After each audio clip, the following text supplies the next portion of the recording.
नमस्ते मित्रों, कैसे हैं आप।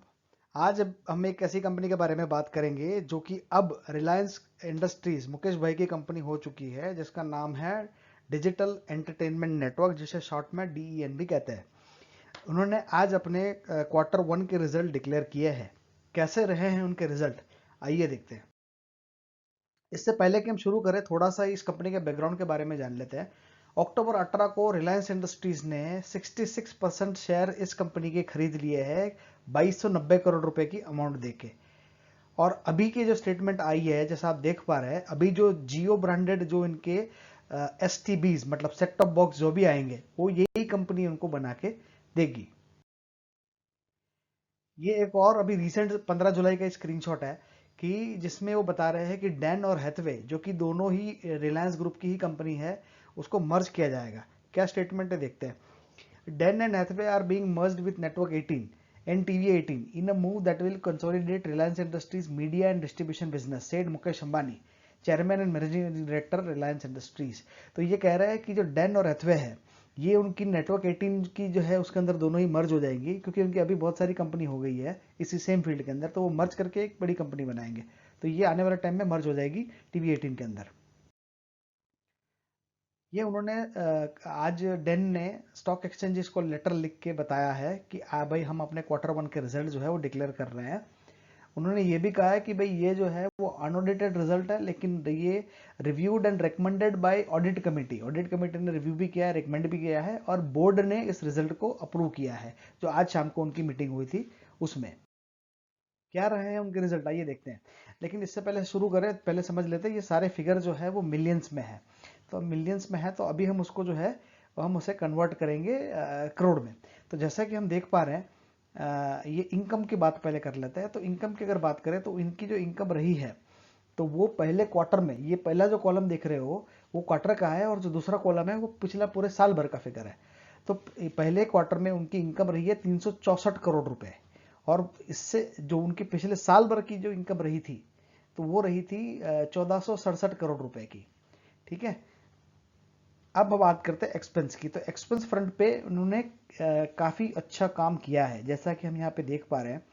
उन्होंने एक्सपेंस में काफ़ी सारी कटौती की है। तो उनका क्वार्टर का जो रिजल्ट आया है, तो उसमें उनके एक्सपेंस रहे 302 करोड़, जो करीब करीब 1358 करोड़ था साल भर का।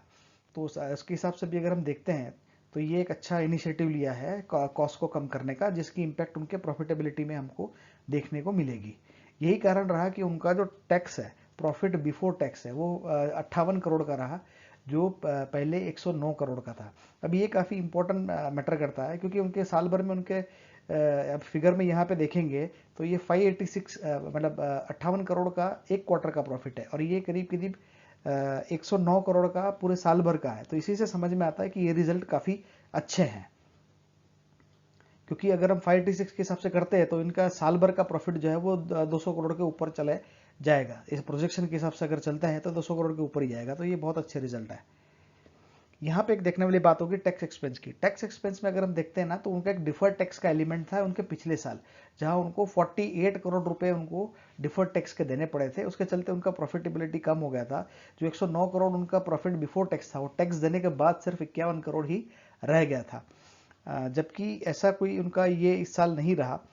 तो उनका जो प्रॉफिट आफ्टर टैक्स है, वो अभी इस साल 58 करोड़ हो गया है, जो पिछले साल साल भर का 58 करोड़ हुआ था वो टैक्स देने के बाद। 51 नहीं, 51 उनका टोटल है। तो 58 करोड़ का उनका जो है वो प्रॉफिट रहा था पूरे साल का, जबकि ये इसी क्वार्टर में ऑलमोस्ट ऑलमोस्ट उनका इतना प्रॉफिट हो गया है। उसका मेन कारण जैसे मैंने आपको बताया कि उन्होंने एक्सपेंस फ्रंट पे अच्छा काम किया है, रेवेन्यू उन्होंने बढ़ाया है, और जो डिफर्ड टैक्स का वो जो 48 करोड़ का इम्पैक्ट था, वो ऐसी कोई इम्पैक्ट उनकी इस साल नहीं रही।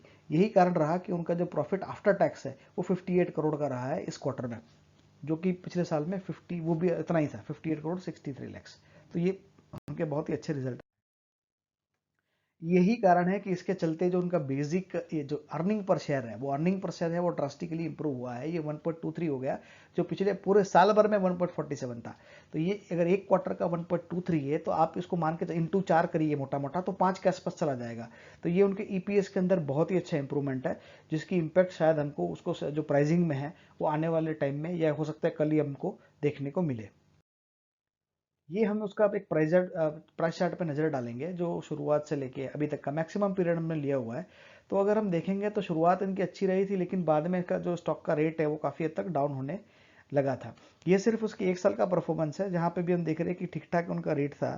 साल की शुरुआत में कम था, लेकिन बाद में वो बढ़ा है।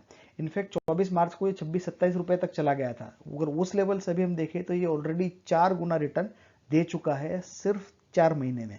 तो ये वन ऑफ द, जो जैसे हम आलोक इंडस्ट्रीज की बात करते हैं, आलोक इंडस्ट्रीज ने बहुत अच्छे रिजल्ट दिए हैं पिछले 3-4 महीने में, वैसे ही रिलायंस ग्रुप की एक और कंपनी है जिसने बहुत अच्छे रिटर्न दिए हैं पिछले 4 महीने में।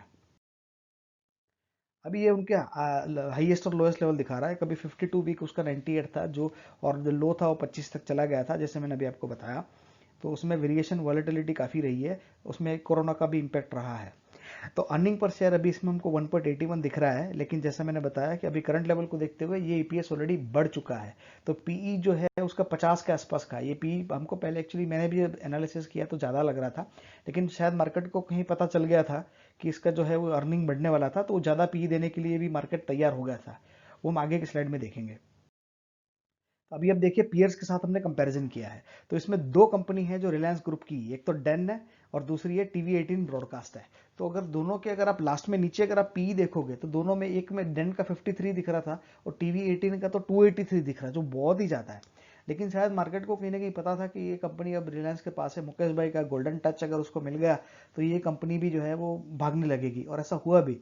तो उसके चलते वो ज़्यादा पी दे रहे थे। तो अब उसका जो पी है वो एक्चुअल में कम हो जाएगा, क्योंकि अर्निंग पर शेयर ज़्यादा हो जाएगा, प्राइस उतना ही है और नीचे बॉटम में ईपीएस बढ़ा है। तो ये जो पी है उसका, तो वो भी ट्रस्टिकली अब कम हो जाएगा। तो हो सकता है कि इसका वैल्यूएशन आने वाले टाइम में और बढ़े, ऐसा हो सकता है। यहीं पे वीडियो समाप्त करेंगे। वीडियो देखने के लिए बहुत बहुत धन्यवाद। Thank you.